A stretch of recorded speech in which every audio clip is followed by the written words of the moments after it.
Hello everyone, this is Erik, the Asian movie enthusiast.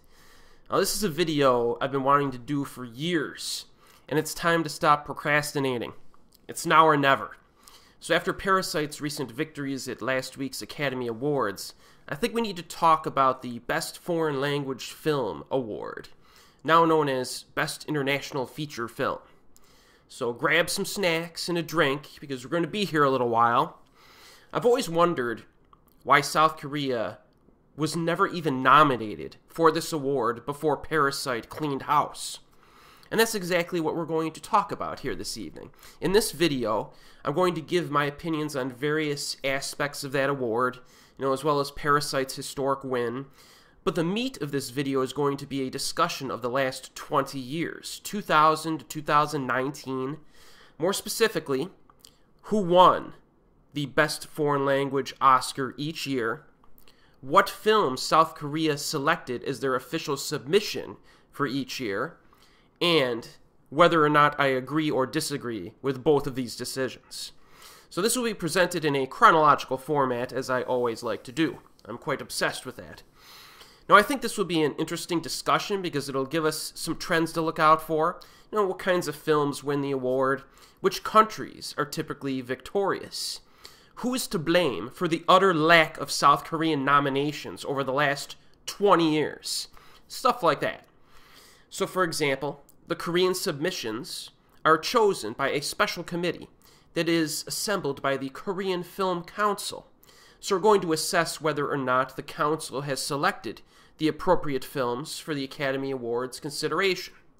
If I disagree with their submission for a particular year, I'll give my recommendation of the film that I think should have been submitted, that would have had the best chance to get a nomination or win the award. So you're going to get some recommendations in this video as well.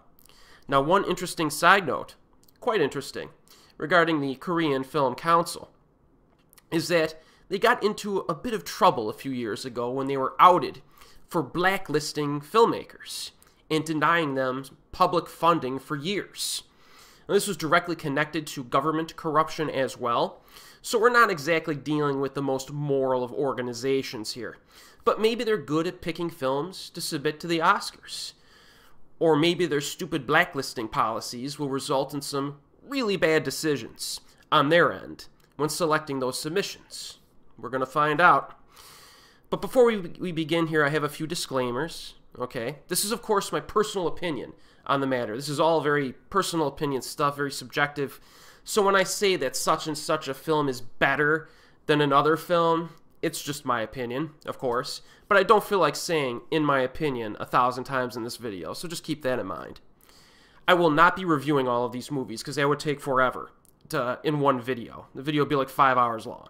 However, I will briefly discuss whether or not I like them, and maybe a few sentences as to why. Also, I have researched the eligibility requirements for this award, which are a bit complicated. For example, there are years where the eligibility period is different from a calendar year. In a lot of cases, this is probably true. So maybe a film was released, say South Korea had a film that was released in its home country in November of 2019, but it was not eligible for the Academy Award for 2020, the actual when the award takes place, because they decided to have the eligibility cutoff as of September 30th of 2019. So if the film comes out too late, sometimes it's not even eligible because it needs to be submitted before that. So just things like that to take into consideration here. Another example is that there are television and internet availability requirements that could make a film ineligible based on timing of those things. So some of that information is not readily available to me. So there is a possibility that a few of my personal recommendations were not submitted by the Korean Film Council because they were ineligible. But regardless, I think that most of my selections, from what I've seen, probably would have been eligible. So just something to keep in mind. Also, this video could have been like a 6-month project for me. I did spend a few months last year and the year before watching all of these movies that won this award, the last 20 years. So I did spend some time on that already. But I'm not going in like minute detail and refining a bunch of these write-ups here. I got some notes here that I jotted down from like the last few days, And that's about it. So this is a little bit of a freewheeling video, a little bit off the cuff. So keep that in mind. You know, some of my thoughts have not perfectly germinated on this because I wanted to hit this topic while the iron was hot. You know, we're fresh off the Parasite domination of the Oscars. So it's going to be kind of a little bit more laid back video, and you know, because of that I got some Talisker Storm Scotch, because it's February, and January and February are Scotch months for me. Yeah, it's got a briny, salty feel to it. It'll grow some hair on your chest. So let's get started. That's good stuff.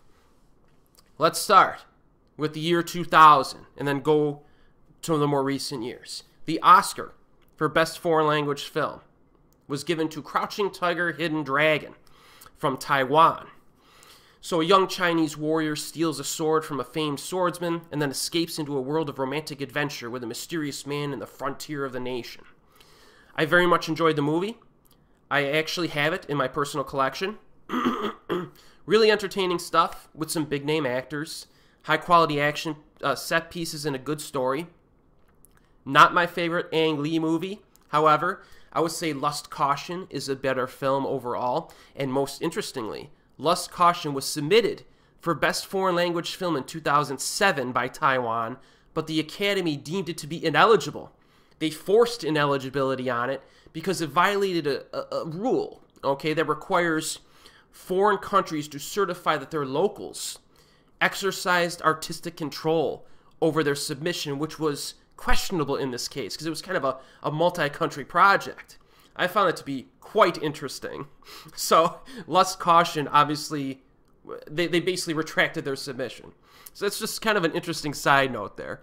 And that movie was awesome. But regardless, Crouching Tiger, Hidden Dragon is a very good movie. I got no problem with it winning Best Foreign Language Film, even if, you know, I haven't seen a lot of the other nominees or submissions from the other 90-plus countries. If the film that wins the award is really good, I got no problem with it. The Academy did a fine job this year. What about the Korean Film Council? Well, they chose to submit Chunhyang for Academy consideration. I'm kind of in the minority on this one. I'm not the biggest fan of that movie. I think it's okay. It's pretty good. It's interesting to a degree. You know, some of the story is told through a form of Korean folk singing, which is interesting. I found it to be a bit too long and dry for my liking, though. Maybe I'll enjoy it more after a second viewing, but I personally would have submitted something like Virgin Stripped Bare by Her Bachelors. And yes, it sounds scandalous, but it's really not that scandalous. It was directed by Sang-Soo Hong, and I think it's one of his best films. Very nicely shot, interesting presentation style. It replays different events from different perspectives. Very artistic heavyweight, I think, and those kinds of films do well on the awards circuit. So I would have preferred a different submission from the council. I also would have been happy with something like Peppermint Candy, you know, which was directed by Chang Dong-lee and is generally considered to be one of his better films. I think it would have been a better choice than Chunhyang. But, you know, if you have not seen those two movies, check them out. They're good. So again, I officially disagree with the Korean Film Council in this year, but I am fine with the Academy. 2001, the Oscar was given to No Man's Land from Bosnia and Herzegovina, set in 1993 at the time of the heaviest fighting between Bosnia and Herzegovina. Two soldiers from opposing sides in a conflict become trapped in no man's land, while a third soldier becomes a living booby trap. So I thought this film was pretty good. It was pretty good. It's got a somewhat contrived setup, but it has a pretty good overall quality to it. It does portray the United Nations as essentially useless, which I found quite interesting. The film's alright. I would cautiously recommend it, or moderately recommend it. However, I'm not entirely sure that I agree with this victory, because I don't really think it's that great of a film.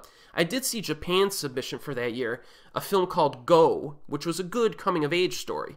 I think it's just as good as No Man's Land, personally, but I don't know. I mean, neither film is especially great, in my opinion, so I can only assume that there had to have been a better film that was submitted from another country in this year. Fun fact, though, the extremely popular French film Amélie was also nominated, but lost in this year. So a lot of the fans of that film probably were not too happy and probably would have chosen that film over No Man's Land. Although I'm not actually the biggest fan of that film either. But what about South Korea? Well, I haven't even mentioned the film that they chose to submit. And that's because they didn't even bother to submit one in 2001. So I'm not sure why that was the case.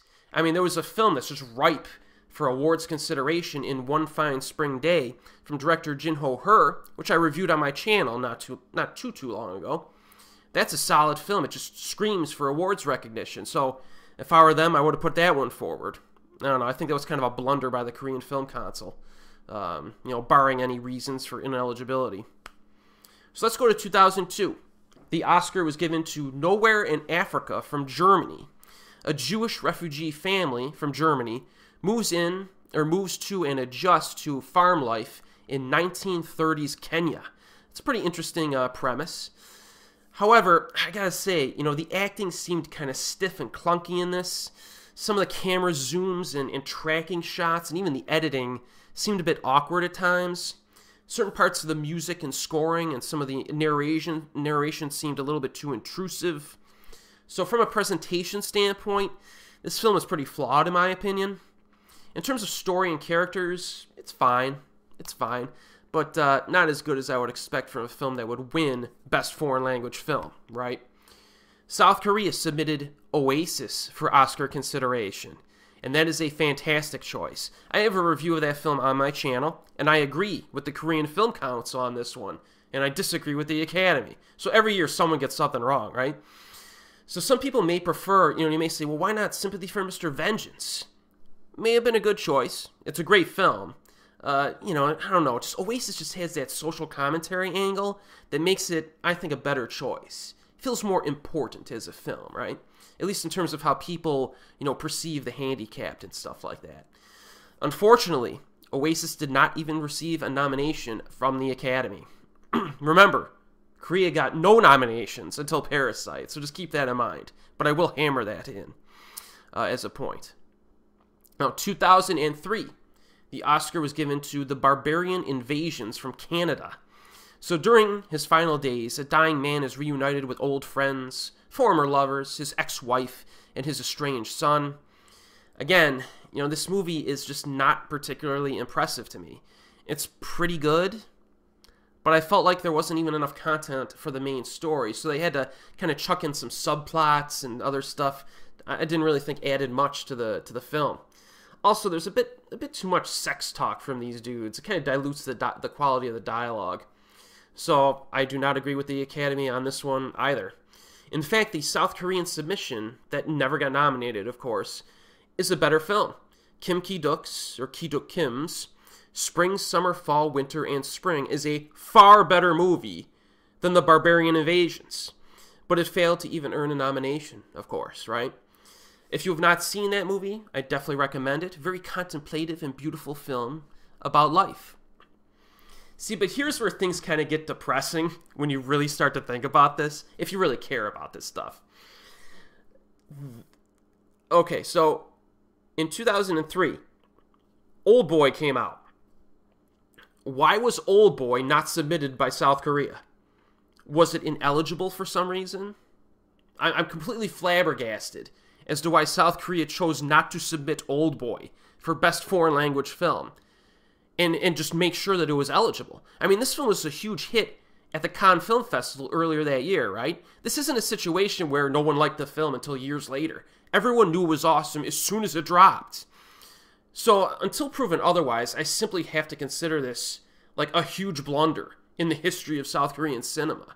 I mean, who made this decision? Now, true, not to throw shade on Spring, Summer, Fall, Winter, and Spring, because that's a solid movie. But it's not Old Boy. If you're looking back on it, I know hindsight's 20/20, but man, how do you not push Old Boy for Oscar consideration? Again, maybe there's a logical explanation, but I don't know one if there is. And even if we assume, let's just assume there was some type of reasonable explanation for not pushing Old Boy. Memories of Murder came out that year. It's a better film than Parasite, from the same director. So why not submit that? Like, this is bad, guys. This is bad. Again, spring, summer, fall, winter, and spring, solid movie, but it's not Old Boy or Memories of Murder in my eyes. You have to believe that either one of those films should have ended with at least a nomination that year if they submitted it. But maybe, maybe even if they were submitted, the Academy might have just had their heads up their rear ends and it wouldn't have mattered. The point is that we'll never know. And then it's the Korean Film Council's fault why we don't know this. So they kind of screwed up this year, I think. Here you have a year where both the Academy and the Korean Film Council had no idea what they were doing, in my opinion. And people wonder, why hasn't South Korea been nominated for this award? I mean, and this is a situation where The Barbarian Invasions won Best Foreign Language Film the same year that Spring, Summer, Fall, Winter, and Spring, Old Boy, and Memories of Murder came out in South Korea. I mean, that's just a joke. It's a joke. There are a lot of people to blame for this, too. So, yeah, that one hurts. That one hurts. If Korea didn't even get a nomination that year, yeah, it's not looking good, right? Well, we know what happens. Let's move to 2004. That was a painful year. In 2004, the Oscar was given to The Sea Inside from Spain. This is an actual story of Spaniard Ramon Sampedro, who fought a 30-year campaign in favor of euthanasia and his own right to die. So this is a well-acted movie. I really like Javier Bardem. He's a very good actor. I like him a lot. So that was solid. But the script writing, it's kind of simplistic and predictable. It just felt like any person off the street could have written this film. Character interaction becomes a bit monotonous after a while. Not the biggest fan of this movie, outside of the lead actor. But again, this is a movie that I'm sure its themes and message may have been a key for it kind of getting the leg up on some of the competition. Just an idea. Again, I think the South Korean submission that never got nominated is a better film. Taekuk-ji is a fantastic war film with a strong family drama within it. I think the Korean Film Council made a good choice in submitting it, but it does have this certain mainstream crowd-pleasing war action aspect with its exciting action scenes that probably hurt its chances of winning this particular award. I mean, we did see Crouching Tiger, Hidden Dragon win, but that's an exception that proves the rule. I mean, it's the only action movie in the last 10 years that won this award. I mean, there's nothing even really close to an action movie, anything else. And, there might be some action little pieces here and there, but, Taekuk-ji had a lot of action in it from what I remember. So it's, trying to submit a film with high action content is a little dicey. But again, I don't blame them for doing it because it's such a good film. So, maybe a movie like A Moment to Remember may have been a good choice. But, it's kind of a toss-up in my mind. I'm not too mad about this one. 2005. The Oscar was given to Tsotsi from South Africa. So this chronicles 6 days in the violent life of a young Johannesburg gang leader who randomly decides to care for a baby for no reason whatsoever. That was my little paraphrasing of the plot. Yeah, not buying this one. Very blunt and clumsy movie in my opinion. Main guy's undeveloped, kind of boring to watch. Played by a lead actor who's not that convincing, kind of an underwhelming performance. From the director of X-Men Origins, Wolverine, considered to be one of the worst comic book movies of the last 10 years. I'm telling you, I'm not lying. This is one of 6 winners. So of the 6 winners of this award that we've covered so far, Tsotsi is probably my least favorite film of all of them. Again, I think the South Korean submission that never got nominated is a better film. Welcome to Dongmak-gol. I liked more. If you have not seen it, make sure you check it out. I have a review on my channel. However, I do think that, again, its quirkiness and wacky comedic elements may have hurt its chances for getting nominated. Even though I love the movie, I do feel like the Korean Film Council could have submitted something like This Charming Girl. Okay, This Charming Girl. Or 3 Iron would have been a good choice. Everyone forgets about This Charming Girl. It was never really that popular in the West. It's a really good movie. If you ever have a chance to watch it, I definitely recommend it. And 3 Iron is one of Ki-duk Kim's most beloved films. So, I technically disagree with the Korean Film Council on this one, even though the movie they submitted is better than the film that actually won the award. And you're going to see this a few times in this video. So, hey, the council did enough, but, yeah, it just didn't happen. 2006, the Oscar was given to The Lives of Others from Germany. In 1984, East Berlin, an agent of the secret police conducting surveillance on a writer and his lover finds himself becoming increasingly absorbed by their lives. This film is very well written, and the performances are top-notch. Premise is commonplace to a degree. We've seen surveillance films before, right? But it did not end quite like I had anticipated. In fact, the ending is really damn good. I think this movie is fantastic. If you have not seen The Lives of Others, I highly recommend it. You absolutely should watch this film. It's really good. The Academy is fine with me on this one. South Korea submitted The King and the Clown, which is also a really good movie. It's a good choice. You know, it's a period film with some culturally specific visuals, high-quality stuff, and also quite artistic. You know, the other Korean films that might come to mind were Family Ties or Ad Lib Night, both of which would have been great choices in their own right, but hey, I think the Korean Film Council's choice was good enough. It just so happened that the film that won it was freaking fantastic, right? So in cases like this, there's really not a lot to complain about. I mean, The Lives of Others is a great film. In 2007, the Oscar was given to The Counterfeiters from Austria. This is a story of Operation Bernhard, the largest counterfeiting operation in history, carried out by a German concentration camp during World War II. How about that premise? Fantastic premise. The execution, it's okay. It's okay. Nothing really special about this film at all, in my opinion. Production values and direction are just kind of average. Performances and character development are pretty good. They failed to earn my sympathy, though, while I was watching the film. There's really not a lot of nuance to the character interaction to this. I didn't really find it that interesting of a film. It's pretty basic stuff. I would have expected something more interesting. I expect a lot more from a film that wins an award like this, right? And again, I think the South Korean submission that never got nominated is a better film than the film that actually won the award. Secret Sunshine is another one from Chang Dong-lee that screams for some kind of Oscar recognition. So we already talked about Oasis from a few years back. Hey, that one easily could have made waves, but it didn't. And this is the kind of director that you want to push at the Academy. You know, this is the kind of films that just, they get a lot of awards and circuits. They're really high quality stuff. You can't blame the Korean Film Council this year. Blame the Academy for 2007. It's just the way it goes, man. 2008, the Oscar was given to Departures from Japan. After the dissolution of an orchestra, a cello player moves back to his hometown and reluctantly begins a career preparing the dead for funerals. This is a lively film with an interesting premise and some great acting. There's a lot of time spent on details surrounding the preparation of the dead, clothing, makeup, washing, etc., as well as a handful of conflicts. The script is pretty masterful at naturally extracting emotion from the viewer near the end. It's a superior character-driven film. I liked it a lot. The Academy's choice is good here. Unfortunately, I do disagree with South Korea's submission. It's a film called Crossing. When his wife falls ill in North Korea and is forced to illegally cross into China in search of medicine. And then afterward, his son attempts to find him. The movie was alright. It has some downbeat depictions of life in the North. But the film is a bit too simplistic and melodramatic for my liking. Characters kind of lacking in depth a little bit. Not the biggest fan of this film. Kind of tough to pick a film from this year. I think maybe even something like My Dear Enemy would have been a better choice. Watch that movie if you haven't seen it.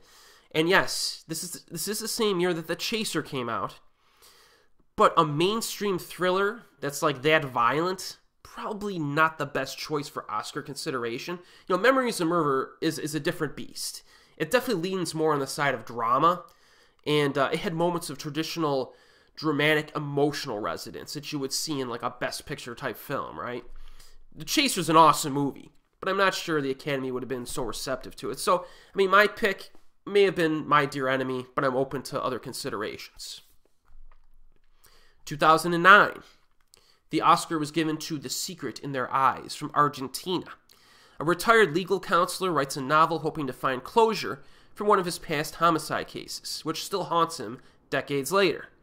This has kind of a generic premise, but it's also kind of cliched and the pacing is on the slow side, but The acting is solid. There are some effectively dramatic moments during the later half, a few nice plot twists. I liked the movie. It's a good movie, but is it good enough? Is it good enough? And this is where we get into a little bit of an opinion piece again, right? Even more opinionated than usual here. South Korea submitted Joon-ho Bong's film, Mother, for Oscar consideration. I think it's a better film than The Secret in Their Eyes. I could see somebody, maybe preferring The Secret in Their Eyes, but in my eyes, pun intended, Mother is a better film. I think Mother is actually in the same stratosphere as Parasite in terms of overall quality, in my opinion. Parasite wins all these awards, and Mother gets the shaft and earns no recognition whatsoever. Not even a nomination. Sometimes things just don't make sense to me. Joon-ho Bong should have made his mark at the Oscars over 10 years ago, in my opinion. Can't really blame the Korean Film Council for this one either. I know there's a lot of fans of The Secret in Their Eyes. Good flick. I think Mother's better. All right, we're at halftime, okay, in this analysis. So let's do a quick tally of our results. Of the 10 films that won Best Foreign Language Film that we've covered, I think 3 of them are worthy of the award. 3 out of 10, not a good batting average for the Academy, in my eyes. Again, this is completely subjective opinion. So I think Crouching Tiger, Hidden Dragon, The Lives of Others, and Departures are the solid winners. The Korean Film Council is batting around 500. I really like 5 out of their 10 submissions. There's some arguments that could be made with it for a few others, but I think Oasis, Taekwook-ji, The King and the Clown, Secret Sunshine, and Mother are solid submissions. Those are solid. One of those should have gotten a nomination. Guaranteed, right? But they didn't. They didn't. The other 5 choices they made, I generally disagree with to varying degrees, one of which was the year that they submitted nothing. Now, are things going to improve at all in the upcoming decade? Let's check it out. I need a drink. This is, South Korea, man. They should have made their mark years ago. This is just it's kind of a disaster. 2010, the Oscar was given to In a Better World from Denmark. After their sons are bullied at school, the lives of 2 Danish families cross each other. There's a smoldering intensity beneath the surface in this film. Since one of the themes is violence and retaliation, one of the fathers is pretty passive, one of the sons is more aggressive. You have that conflict, good conflict. You can understand both of their perspectives too. Some very good dialogue, very nicely shot, dramatically powerful stuff. Could be considered a coming-of-age film because it focuses so much on the kids. I think this film is awesome. Really good movie. If you have not seen A Better World, I highly recommend it. It's really good. Got no problems with the Academy this year. South Korea did not have a chance of winning this year, in my opinion. Not just because the winner was so strong, but the Korean Film Council had their heads up their rear ends when they decided to submit A Barefoot Dream as their contender for this award. A retired pro soccer player visits East Timor and coaches a youth team. This is like a generic, cliched, dull film. Children characters have no personality. It's basically a Sunday afternoon Disney-style fluff piece of a film that has no business being submitted for Best Foreign Language Oscar. So I don't know what happened there. Maybe it was a blacklisting situation. They had nothing left. I think the obvious choice from this year is Poetry by Chang Dong-lee. I think that film has some pacing problems. It's not my favorite from that director, but it's highly acclaimed and it screams for awards recognition.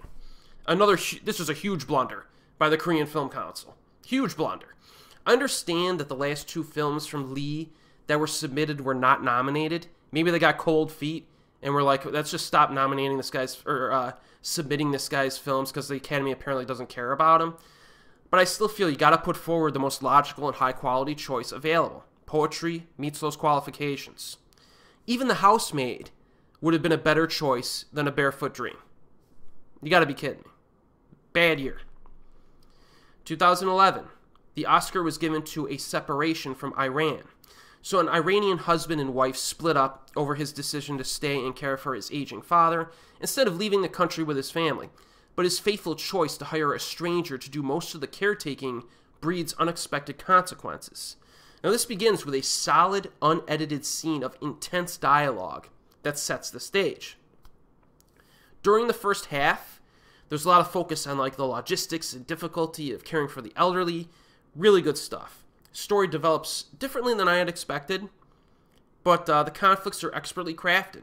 Very natural film, acting is fantastic, and the little girl is adorable.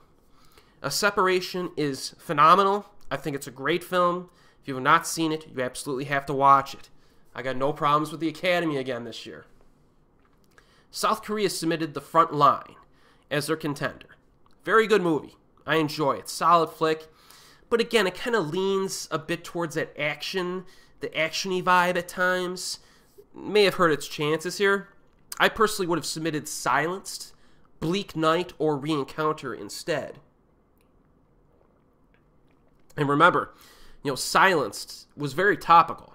A very topical film when it came out. It contributed to raising awareness for child abuse, so much so that there were laws that were actually changed in South Korea based on the people that had influence. So I think that cultural impact could have given the film a backstory, a cultural backstory, and a push that may have helped it get a nomination.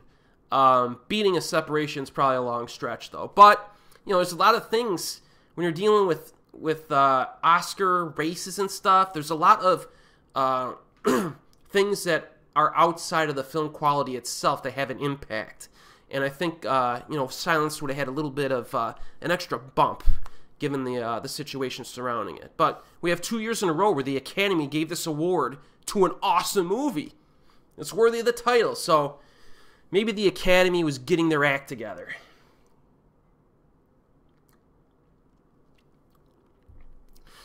Now, 2012, the Oscar was given to Amor from Austria. Oh boy. George and Anne are an elderly couple. One day, Anne has a stroke, and the couple's bond of love is severely tested. This is essentially Old Person 101 in movie form. I mean, you think about the plot synopsis for 30 seconds, that's basically the content you're going to get in the entire film, which has a runtime of over 2 hours. I found this to be not very interesting, pretty tedious, and it's an endurance test to get through this movie. Movies like this are what give foreign films a bad name in the United States, in my opinion. So, I don't think it's like awful, but it's not good. In terms of South Korea's submission, they put forward Ki-duk Kim's film Pita, which is certainly, I should say, more interesting to watch than Amor. I'll tell you that much. Pita is a good movie. The problem is that it's on the demented side. It's a little, anybody who's seen Kim's films know he can get pretty demented, right? I think this one maybe a little bit too demented for its own good in terms of Oscar recognition for Best Foreign Language Film. Not to say a demented film can't win, but I don't know. I don't know. I think when you're thinking of other types of films, I mean, you might think of something like Masquerade, which was a really good movie. But that's essentially an adaptation of The Prince and the Pauper, which has been done quite a bit already. So I don't even think that one would have had a great chance. One dark horse, an underrated film that I may have done instead of Pita, is a film called Amuse, also known as Joon-ho. It's about a complicated and volatile relationship that develops between an elderly poet, his protege, and a precocious high school girl. I really enjoyed that one. It's an underdog, but maybe it would have done better than Pita if they submitted that instead. Its intensity lies more beneath the surface, but just my opinion. Just my opinion. That year's kind of difficult to have a hard-line opinion. 2013, the Oscar was given to The Great Beauty from Italy. This is about an older man who has seduced his way through the lavish nightlife of Rome for decades. But after his 65th birthday and a shock from his past, he looks past the nightclubs and parties to find a timeless landscape of absurd, exquisite beauty. Now, I must say that this movie is very nice to look at.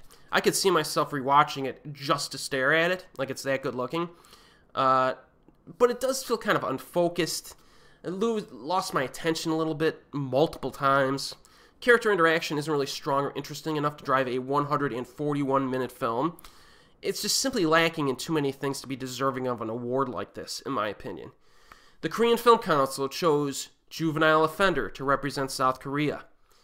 It's a good movie. It's a good movie. I prefer it to The Great Beauty. But I think Ji-sul would have been a far better choice. Ji-sul takes place on Jeju Island in November of 1948 when a group of South Korean soldiers infiltrate a mountainside village looking for communist rioters to execute. That is a very good film with an extremely high artistic merit to it. I think that one should have been the choice, the submission for 2013. Pretty easy choice, I think, for that year. So, yeah, I think the Korean Film Council kind of didn't do quite as well as they could have that year. I'll include a list down below, either in the comment or the description box, of a bunch of the films I'm talking about, in case you want to check them out. 2014, the Oscar was given to Ida from Poland. A young woman in 1960s Poland is on the verge of becoming a nun when she discovers a dark family secret dating back to the years of the German occupation. Nicely shot film, shot in black and white. It was also filmed in the winter months. I always enjoy that combination, black and white in the winter months. It's a well-acted film. It's worth watching. This is a good quality film. It does meander a bit, and is a bit dry at times, in my opinion. Maybe it'll improve upon a second viewing. It's a good movie. It's a good movie, but I actually prefer the Japanese submission from that year that I saw, The Light Shines Only There. I just think it's a more interesting film. South Korea chose Hey Moo. I think it's also known as Sea Fog as their submission. Good movie.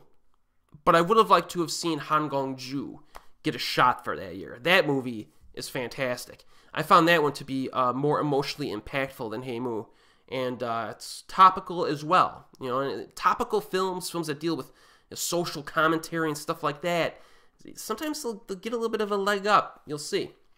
It's hard to say that the Korean Film Council screwed this one up because it's a close race. I do kind of disagree with them, though, on this one. 2015, the Oscar was given to Son of Saul from Hungary. A Jewish-Hungarian concentration camp prisoner sets out to give a child he mistook for his son a proper burial. The opening scene is a very nicely shot and dramatically impactful sequence. Unfortunately, it's the best part of the movie. The camera work is extremely repetitive. The protagonist's head and shoulders take up at least 50% of the screen for most of the runtime. It's incredibly obnoxious and annoying to watch. Like, if you want to set that up during some scenes, changes in perspective, that's cool. But, wow. It was extremely distracting to watch, basically look at the back of this guy's head for the entire film. Yeah, that did not work for me. I mean, there's enough conflict to kind of keep you engaged. There's enough there to make it a watchable film. Not nearly as good as I was expecting, though. Again, you know, some of the other films that I watched from this year, I enjoyed more. The Japanese submission, 100 Yen Love. I liked it more than this. I don't know, probably an unpopular opinion, but that's just where I'm coming from. South Korea submitted The Throne as their contender. It's a good movie. I would have preferred to see something like maybe Madonna instead. You know, that one's a little bit more artsy-fartsy, for lack of a better term. You know, Inside Men is one of my favorite Korean films from this year, but again, it's kind of maybe a bit too conventional. So, yeah, this year is kind of tough for South Korea, I think. But still, I don't agree with the Academy either. It's kind of like a disagreement with both of them. 2016, the Oscar was given to The Salesman from Iran. While both participating in a production of Death of a Salesman, a teacher's wife is assaulted in her new home, but they ponder if reporting it to the police is even worth the additional struggle. Well-made film. Kind of basic in its characters and story, but it is from the same director of A Separation. Not quite as riveting as that film, in my opinion, but this is a good quality flick. This is kind of a similar situation like 2001. I'm not entirely sure I agree with the Academy's decision, but in this case, I think that The Salesman is a few levels higher in quality than something like No Man's Land. So I'm going to give the Academy a pass on this one. You know, this is a good enough film, I think, that gives the award a good, I guess, reputation when you give it to a film like this, I think. It's a good flick. South Korea submitted Age of Shadows, which is a good movie. but I certainly disagree with that choice. This is a year that had The Handmaiden and The World of Us. One of those should have been selected instead, in my opinion. You know, some people might say The Wailing, but that's a horror movie. Horror movie's not going to win this award. You know, I've looked, the last 20 years, nothing even remotely close to a horror movie has won. So I don't know if that would have been a great choice. But I think, you know, some people say, oh, The Handmaiden was told too much from the male perspective, which you never know. They may have heard it. It may have helped it. The World of Us, though, such a high-quality film, just begging for awards. So one of those two would have been better, I think, than The Age of Shadows, which is a little bit too conventional. 2017, the Oscar was given to A Fantastic Woman from Chile. Marina, a transgender woman who works as a waitress and moonlights as a nightclub singer, is bowled over by the accidental death of her older boyfriend. This is a pretty good movie. I liked it. Suffers from kind of a one-dimensional conflict, though. There was a Japanese film about a transgender person, I think it was called Close Knit, that I saw a few years ago, which depicted like the straight mother of a child as being wholly incompetent, while the transgender person was like perfectly motherly in every conceivable way. It was like a very shallow and ridiculously one-sided film. I did not like that film at all. And A Fantastic Woman does suffer from some of that, but I feel like the character interaction here was more realistic, and so I actually enjoyed this one because of that. But again, it's not a great movie in my opinion. You know, maybe, again, one of the trends you're going to see in a lot of these movies that win, there's some type of cultural thing, some type of message, moral dilemmas, social commentary. There's a lot of that in these types of films, even though they're all kind of a little bit different from one another. Having that extra, like, cultural thing gives it an extra push, I think, for the awards. And I think that probably helped this one. Nowhere near as good as A Taxi Driver, which was Korea's submission. Not even close. I think A Taxi Driver is a way better film. Can't blame the Korean Film Council for this one. The only other film that I think could have been a better choice is 1987, When the Day Comes, which is phenomenal. It hit me more emotionally, and it was more subtle in extracting emotion. I think it's a better film even than A Taxi Driver, but it came out at the very end of 2017, so it probably may have been ineligible. But those are my thoughts on that year. Only a few years left. Stick with me. 2018, the Oscar was given to Roma from Mexico. This depicts the year in the life of a middle-class family's maid in Mexico City in the early 1970s. In terms of production values and technical aspects, this is very impressive stuff. It's like the opposite of Nowhere in Africa, right? I mean, this is just direction, camera work, everything visually is really good. Problem with, in my opinion, with this one is that the story and the characters are merely good. Kind of brings the film down a little bit. It brings it down a notch. From a quality, it's a quality film, but I think Shoplifters is a better movie. I think it's a better movie. And that was Japan's submission. So I don't really agree with the Academy on this one. I also think that Burning is a more interesting film overall. And that was South Korea's submission. That was a good choice by the council. Can't blame the Korean Film Council on this one. I blame the Academy. And then 2019, the Oscar was given to Parasite from South Korea. A lower-class family takes peculiar interest in a wealthy and glamorous family for their livelihood. Very solid flick. I have a review on my channel. The Academy and the Korean Film Council both made good choices for this year. So, what does all of this mean? Of the 20 films that won Best Foreign Language Film, I think 7 of them are worthy of the award. 7 out of 20. Not a good batting average for the Academy. Again, this is all my personal opinion, of course. Some people might have enjoyed all of them a lot. Not me, though. You know, I think Crouching Tiger, Hidden Dragon, The Lives of Others, Departures, In a Better World, A Separation, and Parasite are solid winners, and The Salesman is a good winner. Good enough to be, you know, I guess, acceptable, in my opinion. Films of this quality and caliber are what I expect from when the Academy claims it to be the best foreign language film or best international feature film. If all of the winners were this good, I don't think fans of Korean cinema would have that much to complain about. Because it would be obvious that making a film good enough to win this award would be incredibly difficult year in and year out, right? Unfortunately, it's not the case. I mean, the other 13 winners are far less impressive to varying degrees. Ironically, this success percentage here, like 7 out of 20, very closely approximates my feelings of the Academy's Best Picture winners. Like, just Best Picture. 1 out of every 3 times, I think the movie's really good and deserving of the award, even if I like other films better. I just want the film to be very good. It doesn't have to be the best film of the year, right? But 2 out of every 3 times, I'm just like, man, that was an overrated movie. So it's almost like, I was looking at like the percentages, and it's almost like exactly the same. It's crazy. 1 out of every 3 times, basically, the Academy gets this stuff right. I mean, I would say that at least 10 of those 13 less impressive films that won were not even as good as the films that were submitted by the Korean Film Council. And it's not like they've been doing the best job at picking films to submit, right? And these lesser films won the award for Best Foreign Language Film, while, in my opinion, the better Korean films that were submitted never even got nominated. I don't know. That's just my opinion. But it looks pretty bad to me on the Academy side. We had years where the Barbarian Invasions won over Spring, Summer, Fall, Winter, and Spring, and the Counterfeiters won over Secret Sunshine. I don't know. I don't get it. I don't get it. But what are the reasons for this? It's always kind of hard to pinpoint this. If we look at the countries of origin, well, maybe, if you never watched any of these movies or followed, be like, well, Academy's probably just giving all the awards to France or something. They're just biased. But over the last 20 years, a lot of different countries won this award.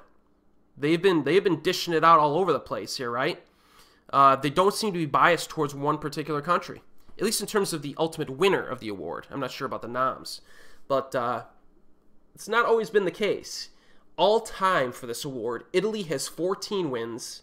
I think France has 12 and Spain has 4.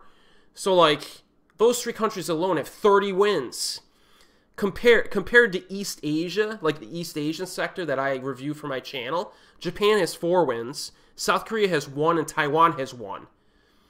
4, 1, and 1. That's 6. 30 to 6?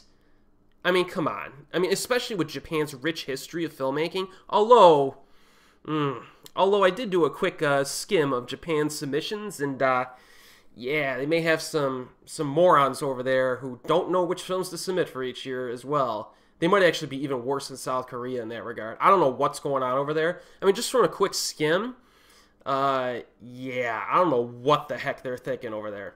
And they, I'm doing my playlist of 200 Japanese film recommendations over the last 100 years. Japan has made a lot of great films the last 20 years. I don't want to be hearing any of that, they haven't made a good film in 50 years nonsense. Certainly films that are worthy of Oscar consideration and wins, but you can't always just blame the Academy for everything. You got to look at the freaking film councils that are submitting the wrong films year in and year out in the home country. So, there's a lot of different aspects to this. Pretty interesting, though. Even though historically there's been a bias towards Europe, specifically Italy and France, it hasn't really been that bad the last 20 years for the Academy. So you can't really blame that on South Korea's lack of nominations. I don't think that's a problem. However, bias against South Korea could be an issue, right? Maybe they simply don't take Korean cinema seriously, or they haven't until like this year. And it's a very real possibility, you know what I mean? And here's why. Listen to this, okay? These Academy members, okay, are not androids, they're real people. So these films are screened by a Foreign Language Film Award Committee. It's like a separate subcommittee of the Academy. And their members select by secret ballot the 5 official nominations that the Academy votes on for Best Foreign Language Film or Best International Feature Film. 94 movies were submitted in 2019 from 94 different countries. Okay? That's a lot of movies to watch. So no one person is going to watch all of them and vote on them. That's a little bit, it's kind of a big task, right? Maybe a little bit too unreasonable. So each committee member is given like 15 movies to vote on, and they break them out, right? So we basically have a relatively small number of people who are determining which foreign films get nominated, right? Now, this is the first cut of the nominations. They cut it down to like 9, and then they have a super committee pick and narrow it down to 5. You know, they have like a short list of like, you know, and then they have the final list, right? How many people are watching these movies? You know what I mean? Did 30 committee members watch Mother back in 2019 and decide it wasn't Oscar worthy or worthy of a nomination? Or was it 2 people who made that decision? Like, no one knows. Okay, and I think this is where the problem lies. Because for Best Director, as an example, the directors within the Academy come up with the nominations. And then everyone in the Academy votes after the nominations are set, right? So how many directors are in the Academy? I mean, you have 7,000 people in total in the Academy, and there's like 17 different branches or something like that. So you have to have like hundreds of directors voting on this. So you have hundreds of directors who are setting up the 5 nominees for Best Director. That's a healthy number of voters. My guess is that the people who are eliminating all of these South Korean films over the last 20 years from being nominated for Best Foreign Language Film were very small in number comparatively to other award categories in the Oscars. That's a problem, because a film might get eliminated by like a few or a small handful of bad eggs who are, you know, killing movies that the larger Academy might vote for. I think that's the problem. You know what I mean? Because the smaller pool of people you have making these cuts, the more influence one or a few people are going to have. And I think that's what we've had the last 20 years. On the Academy side, I think they need to increase the number of people who are screening and nominating these movies at that first cut. The important thing is that first cut. Everybody pays attention to the nominees. How do we get to the nominees? That's my question. But how about the Korean Film Council side? So we know the Academy's got some problems. The Korean Film Council side has their problems. They're batting 400, okay, per my calculations. I really like 8 out of their 20 submissions. All right. You got Oasis, Taekook-ji, The King and the Clown, Secret Sunshine, Mother, A Taxi Driver, Burning, and Parasite. The other 12 choices I disagree with to a greater or lesser degree, and I'm open to debating all those. You know, some of them I could come around on if people convince me, but one of which was a year that they submitted nothing. There's no excuse for having no submission in 2001 when movies like One Fine Spring Day are available. And despite the strengths of spring, summer, fall, winter, and spring, and the fact that it's better than the film that won that year, you really should have gotten Old Boy or Memories of Murder in there for that year. Yeah. I mean, I know looking on Korean cinema as a whole last 20 years, I mean, Old Boy is the quintessential Korean film from the last 20 years. The fact that you didn't submit that looks really freaking bad. It looks really bad. So, yeah, not good. And then, of course, we have A Barefoot Dream, probably the biggest blunder in terms of selecting a film with dodgy quality. Don't understand that choice. So, but with that said, the last 3 submissions have been solid. The last 3 years, their submissions have been very solid. So maybe they've gotten their act together. Quite a coincidence that they were outed for blacklisting in 2016, and then their Oscar submissions miraculously improved the last 3 years. Yeah, I'm sure they have nothing to do with one another. So looking back in the last 20 years, we see failures on both the Academy side and the Korean film side that led to Korea's absence from a nomination for Best Foreign Language Film. I think that, you know, we can blame the Academy, and we should, but it's not entirely the Academy's fault. We should also blame the Korean Film Council, but it's not entirely their fault either. They did enough to get at least a nomination in the last 20 years before Parasite got it, right? So, yeah, I think there's a lot of people a lot of blame to go around here on both sides. And that in my opinion, is kind of a complicated scenario, but those are kind of the reasons I feel like South Korea's just been they had no success at the Oscars. Until this year. Now, Parasite, it made history anyways. Won 4 Oscars, right? This is kind of off the top of my head. I actually didn't look this up. Best Original Screenplay, right? Best International Feature Film, Best Director, Best Picture, I think. I did stay up and watch the ceremony. I actually did. And I'm glad I did, because I saw a Korean film dominate in the biggest awards ceremony in the world, which is kind of interesting. It's kind of fun. But it'll probably be the last time I watch the Oscars. You know, I find the constant just lecturing to be completely insufferable. I'm watching to celebrate. I'm ready to celebrate a fantastic actor get recognized for a skill, and then I'm getting lectured on how I'm a terrible person for drinking milk. I mean, that perfectly summarizes why I'm going to avoid this show at all costs in the future. It's far too obnoxious. It's too obnoxious. I mean, maybe if a Japanese movie gets 6 nominations, I'll watch it again, but that's an extreme situation that'll never happen. It's actually funny that the Koreans actually made the classiest and most charming speeches of the night. I know somebody on a message board was like, why don't you get Bong up there and do a speech for everybody? The show would be so much more entertaining, and the tone would be so much better, and I actually agree with that, ironically. I'm the first to tell people that the Academy Awards mean nothing in terms of objective film quality. And I could list some examples, but I don't want to fight that fight right now. I mean, our brief analysis of the best foreign language film is filled with situations, in my opinion, where lesser films won over clearly better films that were submitted by other countries, either just passed over for nominations or excluded from submission from countries that screwed up and didn't nominate the right films, right? So the last 20 years, the best foreign language film, whether it's the Academy's fault or the home country council's fault, it's really not representative in most cases of like the best film, foreign language film. It really isn't. I was happy to see Parasite win because it's important to the filmmakers. You know, I've been following this director for 15 years. He's a great filmmaker. He seems like a decent guy, too. So I'm happy for the guy and everyone involved with the film. So how did Parasite win, right? Well, we already talked about how the Korean Film Council chose the correct film, in my opinion, to submit. And the Academy got it nominated. It got past that first cut for a change. But also, what else do we have here? Oh yeah, Joon-ho Bong was campaigning hard for this sucker. Do you know how I know this? Take a wild guess. Why do I know that Joon-ho Bong has been campaigning hard for Parasite over the past year? I know the name of his interpreter. Her name is Sharon Choi. Everything I've heard about her from Korean people has been very positive. Apparently, her translations of Bong's statements are very effective and accurate. And from an English viewer's standpoint, she's very eloquent and nice to listen to. And apparently, she's an aspiring filmmaker who has some connections now in the industry. So I'm actually kind of interested in seeing her movie if she decides to direct one. But isn't it ridiculous that I know his interpreter's name? I mean, that shows you just how much he's been grinding the freaking campaign circuit. I mean, since May of 2019, the guy's been all over the place. He's been on late-night shows all over the place.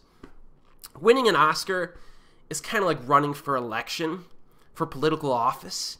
You got to get your name out there and just constantly be out there kissing people's rear ends, whining and dining, and that's exactly what he did. And I'm sure that's one of the reasons why Parasite won, right? So we already have like 3 or 4 different reasons. On a side note, very interesting side note, I think Japan could learn from this situation. You know, the country that refuses to promote its films to international audiences. You know, the country that has consistently refused to subtitle its movies when they release them. And one thing I'll never forget, I have to say this because it's so infuriating. The physical release of Vampire Hunter D Bloodlust. Very good anime film, by the way, if you haven't seen it. The US version excludes a Japanese dub because the Japanese licensor said, and I quote, "We will not allow the Japanese language to be released anywhere but Japan," unquote. So apparently the Japanese language is too good for everyone else in the world. You know, it's obnoxious old farts like this in the Japanese film industry. They got to get rid of all of them. They have no idea how to promote their films outside of their own country. They don't care, and it's hurting the industry because, I mean, there are some advantages because Japanese films are made for Japanese people, which is nice. Hong Kong films are made for Chinese people. You know what I mean? That's a big difference. So there are some advantages now, you know what I mean, to them focusing on Japanese audiences, but you got to do a way better job of promoting your films, man. You know, I don't know what these people are thinking. There's been so many great Japanese films that have come out the last 20 years that have come out with English subtitles. Could you imagine how many there would be if if they actually cut loose and released like a bunch more. You know, and I've seen some of them on like Oddball, well, Cineflix when it was around, and eHit when it was around. Those were technically legit rental sites, but they're very obscure and nobody really watched them a lot. But can you imagine if all those films came over and were, oh man, people, it's nonsense. So whatever. I think the Japanese film industry, take a lesson from Parasite and try to promote your frickin' movies to international audiences. I shouldn't be the one having to do it for you. So were there some political or diversity aspects to Parasite winning that are outside of and have nothing to do with its overall quality as a film? Possibly. All right, I would say probably. Remember, the Academy are not androids, they're human beings.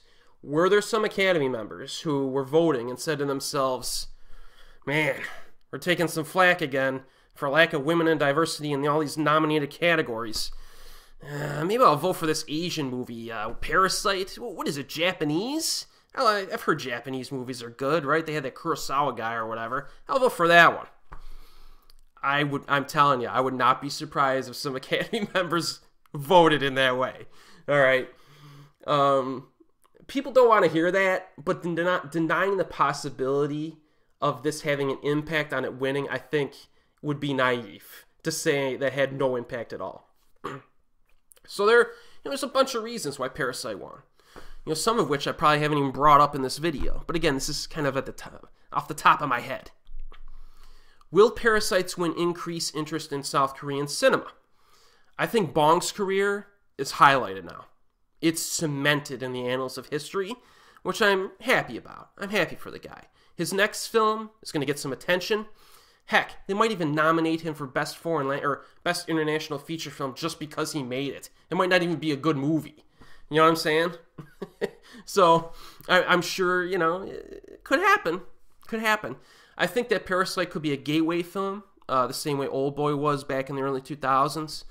But for the most part, Americans don't care about Korean cinema. 1 year from now, they will continue to not care about it. I'm hoping that the availability of Korean movies gets better, though.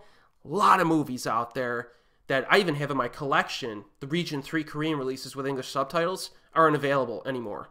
Or even on a legit streaming site that I would like to see get introduced. Even on streaming, fine. Doesn't have to be a physical release. But there's a lot of good stuff. And, yeah, that would be really nice. Something like Castaway on the Moon, get like a tricked out Blu-ray release with tons of special features. I would freaking love that. I'm not, getting too excited about that, because I'm not exactly sure if it is or is not going to happen. But, I hope I'm wrong in all this. I hope more people are interested in Korean cinema. I'm just a little skeptical in that regard, because I've been promoting it for 15 years, and I've converted very few people. Will Parasite's victory change the production of films in South Korea?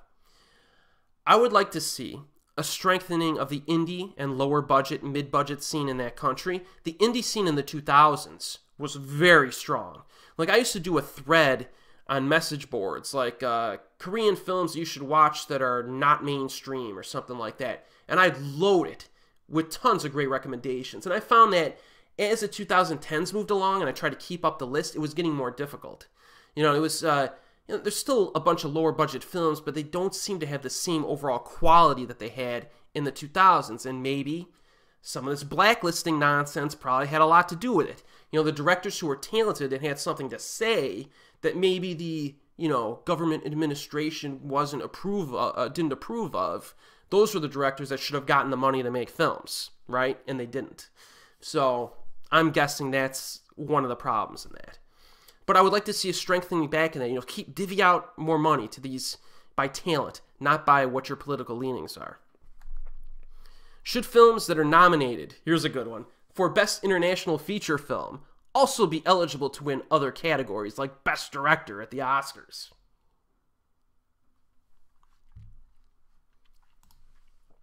Whew, this is a long video. Is anybody still here? I'm kind of on the fence with this one. What?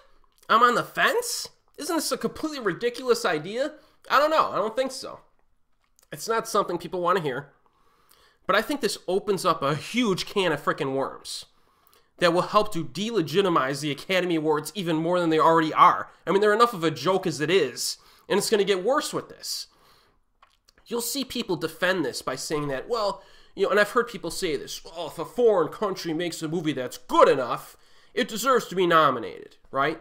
My argument would be that films of that caliber are released every year in the foreign film section, or international film section.